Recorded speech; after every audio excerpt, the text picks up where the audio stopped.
Okay, everybody, just want to do a quick recap of some rumors about a certain character no one's ever heard of called Booster Gold. As we know, one of the movies James Gunn is making in Chapter 1, Gods and Monsters of the new DCU, is a Booster Gold series, which I'm so excited about. Booster Gold is fantastic. I did an entire video fan casting Booster Gold. I landed on two choices. Spoilers for the video, although go back and watch it because I got a lot of people in there that I think are all interesting picks that I landed on. I would say like internet's favorite, who I don't think is super likely to do it, Glenn Powell, and Ryan Hansen. Now they're both good for different reasons. Glenn Powell, I think, has a more youthful energy. Ryan Hansen is a little bit older, but like, man, just if you've never seen it, watch Ryan Hansen Solves Crimes on Television. It's a Booster Gold show, basically.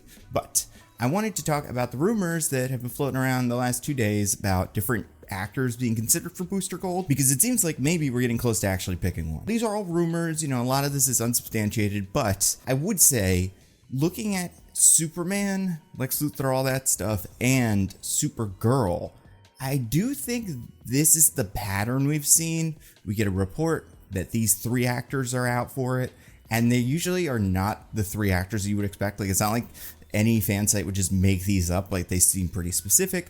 They point to a specific direction for the project, and then there's some sort of confirmation or something like that, and then they pick the actor. That's what happened with Superman, Lex, Lois, and Supergirl, all at different times, but like, that pattern seems to be what they're going with. Now, it's not to say this is completely legit, but I don't know, it feels right. It feels in line with those. I will say Anthony Starr apparently follows James Gunn on Instagram, and for that reason, a lot of people would say, oh, is Anthony Starr in the new DCU? Who's he playing?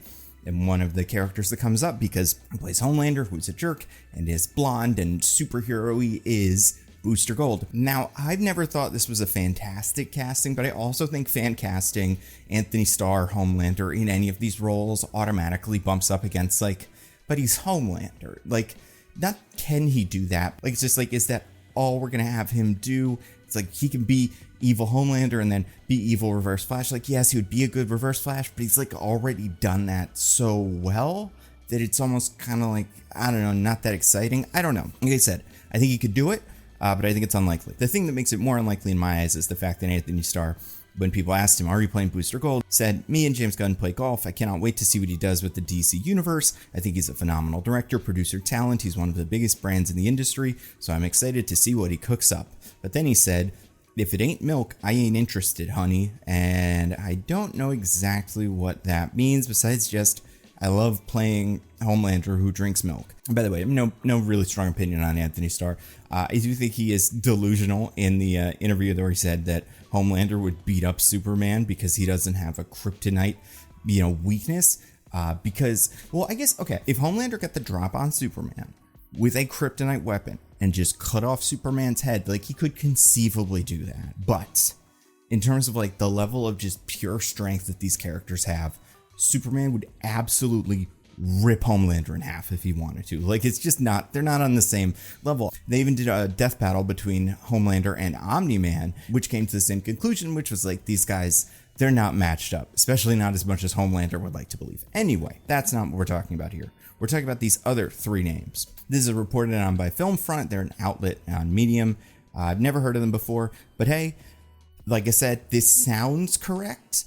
Or at least somewhat plausible, so I do want to talk about it. So here are the three they suggested.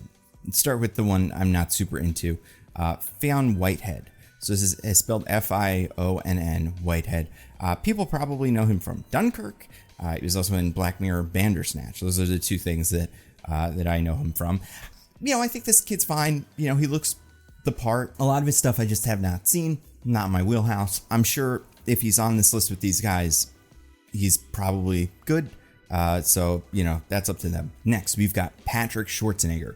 So most people that are watching this video probably know Patrick Schwarzenegger, speaking of Homelander, from the show Gen V. He played the character Golden Boy. I'm not going to get into the show too much because a lot of what happens with him is kind of a spoiler, but basically, he is a Superman type figure at this college. So he's on the younger side. And yes, as the name would lead you to believe, he is the son of legendary action star Arnold Schwarzenegger. So as far as the look, yeah, I think he works. And his character on Gen V was very much Booster Gold-esque. He was like a popular guy. He was showy. And Booster Gold, as we know in DC Comics, is a former high school football player, quarterback. So like that is the energy they're going for with Golden Boy here. Mostly something kind of interesting I didn't realize. He was on the show Scream Queens, which is where a lot of people, including myself, were introduced to Glenn Powell, who played a character named Chad Radwell, who was like the frat boy, who was a jerk, and it was a very funny role. He was great in it. I don't remember Patrick Schwarzenegger from that show, but apparently in at least one episode,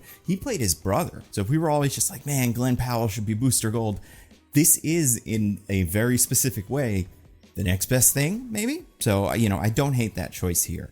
I think that if he gets the role, that will be cool. It'll add an interesting name to this project that people will be excited about.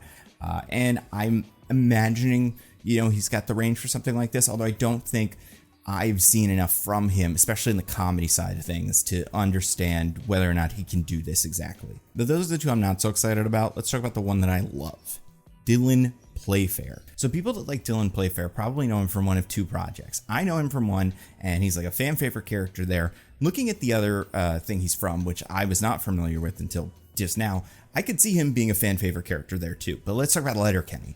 So he plays Riley on Letterkenny, one of the two hockey players who's kind of an idiot, and he's in the show from the very beginning, constantly trying to flirt, get women's attention, get in fights, prove that he's cool and manly and tough. And I feel like he kind of has an arc of like not being very good at hockey and then learning to be a slightly better person. I can't remember. It's been a while since I watched Letterkenny. But either way, you just got to watch one clip of Letterkenny to see the Booster Gold in Dylan Playfair's performance. It's perfect. This overconfident, pretty boy jock who needs to get brought down to earth. Like, that's pure Booster Gold. And by the way, Dylan Playfair came up in my Booster Gold fan casting video, and in the video I said he'd be a great pick.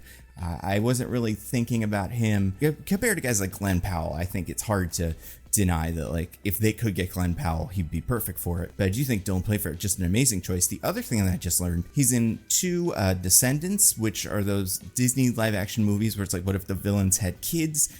And he plays what looks like a pirate. So he's part of Ursula's gang, apparently. Maybe this is spoilers for him. It can't be, because his name is Gil. And if you look at him for like a second, you're like, oh, that's a pirate. But if you look at him for like 2 seconds, you're like, oh, he's wearing a Gaston outfit. This is apparently Gaston's son. So Gaston, big Booster Gold energy. I cannot imagine that high school aged Gaston is not like a perfect Booster Gold part. Like, I feel like when I get it down to the three guys and like pick my favorite, I'm usually wrong. And I don't want to go all in for Dylan Playfair here, because then I'll be wrong and it'll be one of the other guys, and who seem like good choices. And I think all of James Gunn's choices have been relatively safe, and also they seem like they will work. So I don't want to go all in on it and then it ends up being Patrick Schwarzenegger, because I think Dylan Playfair would be perfect. That being said, I think Dylan Playfair would be perfect. And like, if we are going for a younger Booster Gold, which is the other thing that I think we learned from this, but I think if this casting news is correct, this means we're getting a 20-ish year old Booster, which makes sense because Booster is traditionally a college football quarterback who bets on his own games and gets kicked out in the future. However, I think you could rewrite that as just a professional quarterback from the future and then have him be anywhere from 20 to 40. But this feels like we'll be getting a 20-year-old Booster Gold, and then Booster Gold will be like a young guy. He'll exist in this universe kind of in the same space that, like, not exactly where Spider-Man was in the MCU. I guess he'll be sort of closer to like that age that Wanda and Quicksilver are in the Avengers movies, where they're like, the Avengers treat them like kids. They are adults, but they're just on the younger side. And you compare him to Corn Sweat and Holt, and he will feel younger. So I think that's a take. I'm excited by that. But yeah, James Gunn, if you watch these, and I know you do. Oh, sweet. Okay, whatever. So James Gunn, if you're listening, I know I've said a lot of things, said a lot of actors should play a lot of roles, and I've made my opinions very known. Out of these three, Dylan Playfair is perfect, and out of all of the casting options, besides Nicholas Hoult Lex Luthor, who I have loved since that casting news was announced, I'm just gonna say, if Dylan Playfair is in contention, he should be Booster Gold. That would be my pick. I know this opinion means nothing, but just coming from someone who loved him on Letterkenny and loves the character Booster Gold, I think Dylan Playfair would be perfect. So keep up with this. We'll have more updates as we get them. But yeah, it's the first one of these in a while, first bit of casting information. And I think this could be really cool. I think it'd be great if Booster Gold comes out soon. The only other thing I'll say about like casting stuff and news related videos I've done, there is a new Jenny Sparks comic coming out written by Tom King. And we know Tom King is very involved in the new DCU. James Gunn seems really interested in working with him. I think that means we are going to get the Jenny Sparks version of the Authority when that shows up, and they're not going to replace her with like Jenny Quantum or something. I think that's cool. I think that's interesting. So looking forward to that. But we haven't heard any rumors about those characters in a while, so probably won't get any information soon. But yeah, Dylan Playfair for Booster. That's perfect. Hi, sweetie. You have to be in this spotlight, isn't that right, sir? Oh, you're so cute.